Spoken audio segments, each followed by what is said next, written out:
Encore une fois, avant de commencer cette vidéo, je rappelle que les propos que je tiens n'engagent que moi, je ne représente personne, je ne parle au nom de personne. Donc voilà, les points sont sur les i, les barres sur les t.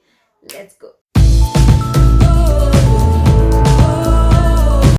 Les Antillais, vous aimez pas les Africains? J'ai droit à un joker, l'appel à un ami. Non, plus sérieusement, c'est une réalité. Il y a réellement des Antillais qui n'aiment pas les Africains. Et je rappelle juste à certains Antillais qui me diront le contraire, que c'est pas parce que dans votre famille vous êtes tolérant, c'est pas parce que votre entourage est tolérant que vous représentez tous les Antillais. Il y a réellement des Antillais qui n'aiment pas les Africains, tout comme l'inverse. Mais c'est vrai que je trouve les Antillais un petit peu plus virulents à ce sujet-là, presque même racistes, comparé à notre confrère africain qui lui se contentera de dire qu'on se prend pour des blancs. Ou pour les plus téméraires d'entre vous, nous sommes des enfants issus du viol. Je rappelle que tous les Antillais n'ont pas été violés, c'est déjà. Donc là aussi, l'erreur que font certains Africains aussi, certains pensent que c'est une histoire de couleur de peau. Donc voilà, je rappelle juste que tous les Antillais ne sont pas des métis, tous les Antillais ne sont pas des chabins, tous les Antillais ne sont pas des nègres marrons, donc des noirs marrons comme moi entre guillemets, des Antillais très noirs. Donc c'est pas une question de couleur de peau, c'est plus une question de renvoi social, de conditions sociales. Voilà, c'est vrai qu'il y a beaucoup de préjugés sur les Africains. Pas émanant uniquement d'Antillais, mais d'à peu près toutes les autres communautés. C'est vrai que l'Africain est souvent vu de manière assez péjorative. Et quand il y a des commentaires positifs, c'est des commentaires qui, en tout cas socialement ou intellectuellement, ne les élèvent pas plus que ça. Et de ce fait, l'Antillais a du mal et ne veut pas être attaché à tout ça en fait. Et c'est pour ça qu'on pense que l'Antillais n'aime pas l'Africain, mais c'est plus par rapport à ça, à une condition sociale, que réellement une histoire de couleur ou de mépris ou que sais-je. D'ailleurs, par vous-même, de vous-même, je vous invite à aller sur internet et à regarder quelques micro-trottoirs et vous allez voir de vous-même que certains, quand on leur demande qu'est-ce qu'ils pensent des Africains, il y a presque rien de positif. Et ou, comme je vous le dis, quand c'est positif, c'est du positif dont on se passerait bien en fait, du positif qui ne sert à rien.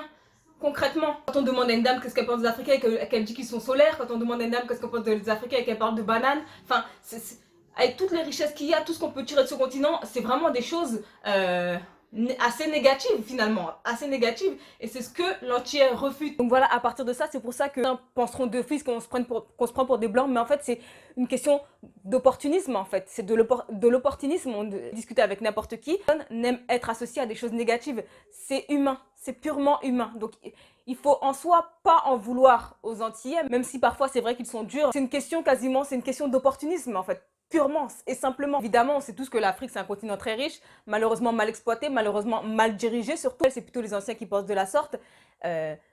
Les anciens qui sont d'autant plus proches de ceux qui ont vécu l'esclavage. À chaque fois, chaque génération est plus proche, chaque génération ancienne est plus proche de ceux qui ont vécu l'esclavage. Et je rappelle juste que les anciens ont éduqué la nouvelle génération. Donc forcément, vous allez retrouver aussi certains préjugés, certains commentaires d'Antillais qui proviennent tout simplement des parents.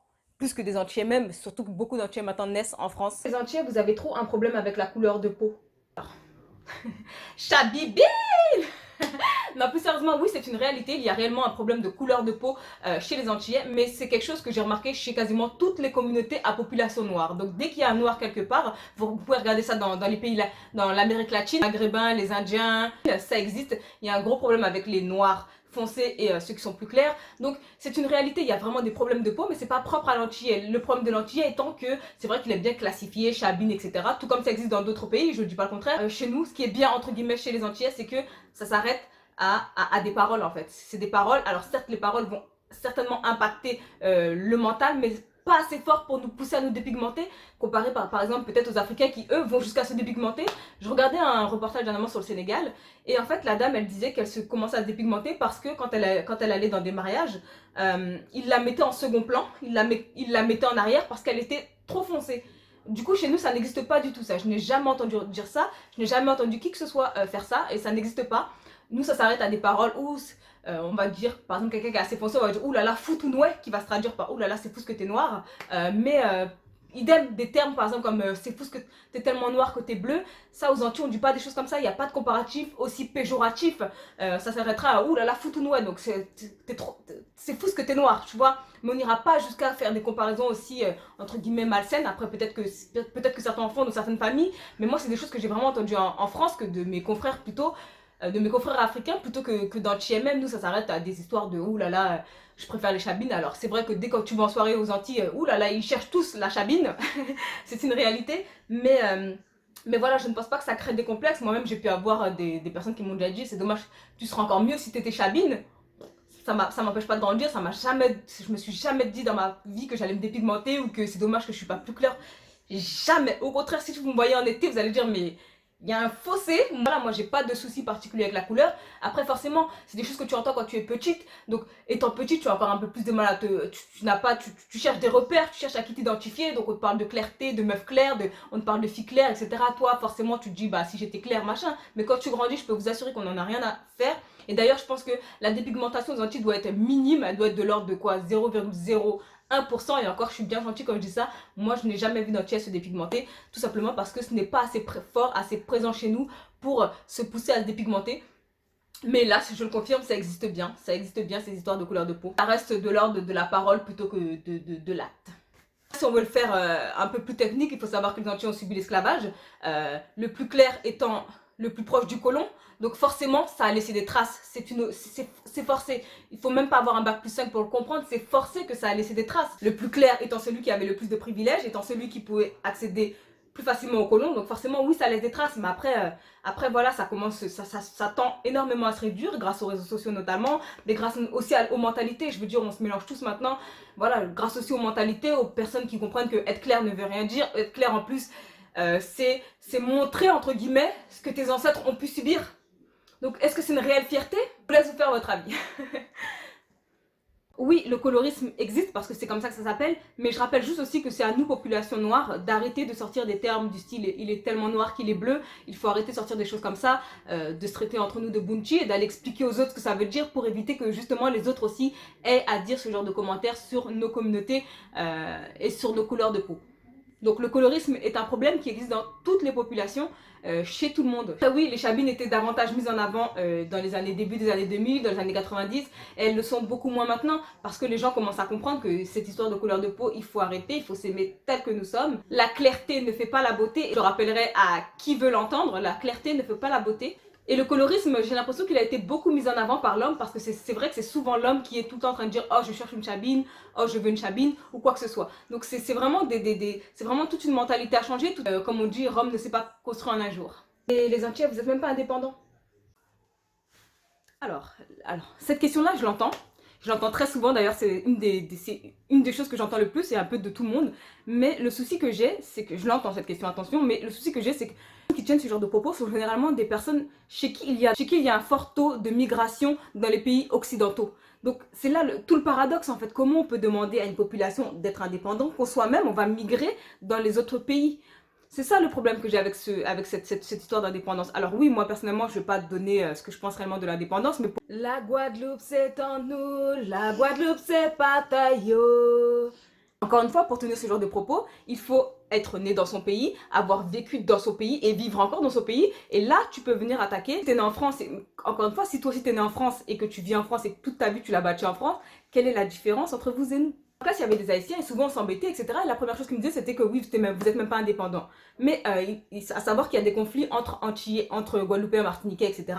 et Haïtiens. Et vous pensez que c'est dû à quoi? C'est quoi qu'on est jaloux parce que leur musique, parce que le compas cartonne? Ça n'a rien à voir, ça n'a strictement rien à voir. Le souci étant que les Haïtiens aussi aiment se revendiquer indépendants, aiment créer leur indépendance. Mais quand vous allez par exemple à Pointe-à-Pitre, vous voyez énormément d'Haïtiennes, de Dominicains. Et c'est ça, les conflits entre Guadeloupéens, Martiniquais et Haïtiens sont dus à ça, sont dus à cette migration des Dominicains et des Haïtiens dans la Guadeloupe et dans la Martinique. Ils prennent un peu le travail, viennent travailler hein, comme n'importe qui. Et du coup, pour la population locale, forcément, c'est des offres d'emploi en moins. Et c'est dû simplement à ça. Et à chaque fois que vous avez des problèmes de migration, c'est dû à ça. Et moi, j'ai du mal à comprendre comment, pour moi, quand tu te revendiques indépendant à ce point-là, ça veut dire que tu n'as pas besoin d'aller chez les autres, tout simplement. Un pays qui est indépendant n'a pas besoin d'aller chez les autres. C'est évidemment bien plus complexe que ce que je dis. Bien évidemment qu'il y a des pays qui sont géopolitiquement instables, c'est une chose. Mais au-delà de ça, quand on crie son indépendance, quand on crie comme ça aux autres de prendre leur indépendance, il faut que soi-même on soit stable et dans son pays propre. On ne peut pas dire aux autres d'être indépendant quand soi-même on vit même pas déjà dans son pays. Je regardais un pays d'Afrique, je crois que c'était le Sénégal que j'ai regardé combien ils étaient au Sénégal. Vous êtes 12 millions au Sénégal.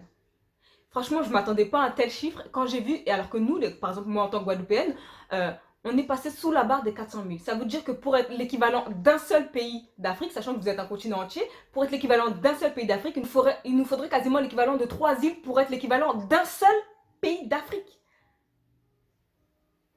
la proportion n'est pas la même. Enfin, on est très peu représentés parce que nous sommes peu finalement comparés à toute l'immigration des autres. Un exemple concret, je me souviens que on était, je crois, 30 ou 32 en cours. Euh, il y avait peut-être une douzaine d'Africains, 8, 9 Maghrébins, et nous étions 3 Antillaises. 3. Donc là, encore une fois, 4 fois moins nombreux que mes confrères africains ou du Maghreb. Donc il faut aussi remettre les choses dans leur proportionnalité. Il faut aussi remettre les choses dans le contexte. Oui, vous êtes indépendant, mais être indépendant pour aller après dans les autres pays qui sont dépendants, est-ce que ça vaut le coup? Enfin, c'est pas une question de vouloir valoir le coup ou quoi que ce soit, mais c'est une question de crédibilité en fait. Tu peux pas demander à quelqu'un de prendre son indépendance quand toi-même tu cours vers l'Occident. Et le problème il est là. Allez de vous-même demander à vos amis, de vous-même demander à votre entourage combien d'entre eux passeront leur retraite dans leur pays respectifs, vous allez voir, et je pense qu'il y a beaucoup plus d'Antillais qui voudront retourner au pays une fois la retraite ou que sais-je, que d'Africains qui iront retourner dans leur pays respectif, honnêtement, je le pense sincèrement. Pour répondre concrètement à la question, je pense que les Antillais ne sont pas encore prêts de prendre leur indépendance et je parle pas en termes économiques, je parle vraiment la population, elle n'est clairement pas prête. Je pense que mentalement, la plupart ont assimilé le fait que être indépendant, c'est être indépendant en étant un pays noir, c'est être pauvre. Je pense qu'il y a aussi l'envie de faire penser ça, l'indépendance.